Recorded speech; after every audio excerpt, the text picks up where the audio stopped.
Amid increasingly worrying reports about the health of Russian opposition leader Alexei Navalny, who is in prison, who's been moved to the infirmary at the Russian penal colony where he's being held, Amnesty International is now giving voice to what I think is everybody's worst fear about this situation. Amnesty says today that Russia, quote, may be placing him into a situation of a slow death and seeking to hide what is happening to him.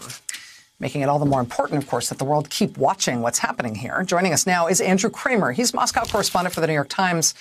Mr. Kramer, thank you so much for being up at this god-awful hour where you are to help us with this story here tonight. I appreciate it. Sure. Thank you very much for having me on. What do we know about the nature of Mr. Navalny's illness? We've heard through his lawyers that there are suspicions that it could be tuberculosis. There are reports he's tested negative for COVID, but there's also these mysterious reports about back pain and numbness, which sort of sound like something else altogether. Well, when Navalny returned to Russia in January, he was in apparent good health. 3 months later, his health is deteriorating. Now his personal doctor says she is concerned that his health problems may pose lethal risks. And the principal issues that have come out are numbness in his legs and his hands, pain in his back, and now symptoms of respiratory ailment. Taken together, we don't have a clear picture of what's happening, whether this is a lingering effect of the chemical weapon poisoning or a consequence of being spending time in a Russian prison. Mr. Navalny's statements through his supporters and through his lawyers have indicated that he at least believes that he has the right at his own expense to get medical treatment of his choosing, to have a specialist come in and look at him. We know that his doctor, who you just described, was detained when she went to the facility where he was being held and asked to see him. What should we make of those assertions and the kind of treatment that we've seen with his doctor and actually even for a time a CNN correspondent who was also covering the situation at the prison, all being taken into custody by authorities? Well, that's right. I was at that event on Tuesday, and Navalny's personal doctor was arrested along with several reporters. The concern of supporters of Mr. Navalny is that what we're witnessing is a slow motion second assassination.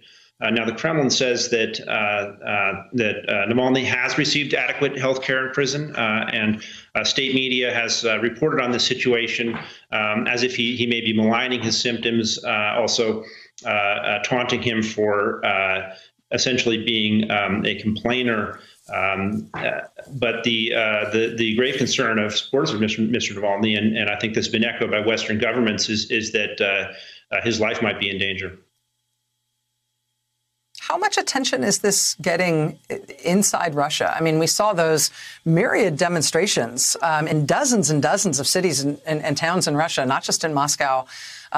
Big protests in support of Mr. Navalny. We saw a very heavy-handed security response to those protests. Does the Putin government feel any pressure about what's happening to him now inside prison?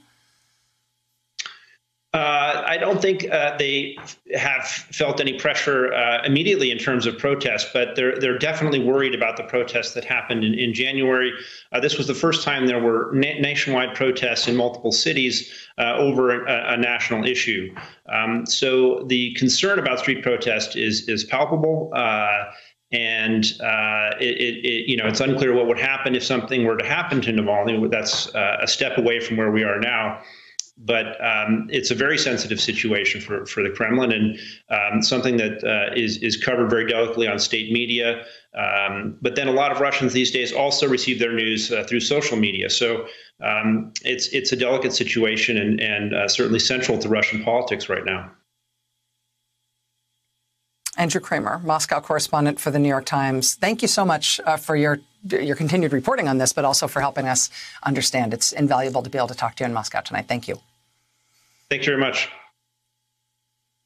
Again, we're reporting tonight, or Bloomberg News is reporting tonight, that the Biden administration may be preparing to take some sort of retaliatory action against the Russian government very shortly, in short order, including for the treatment of Navalny. That, of course, will tighten the screws even further on the Putin government.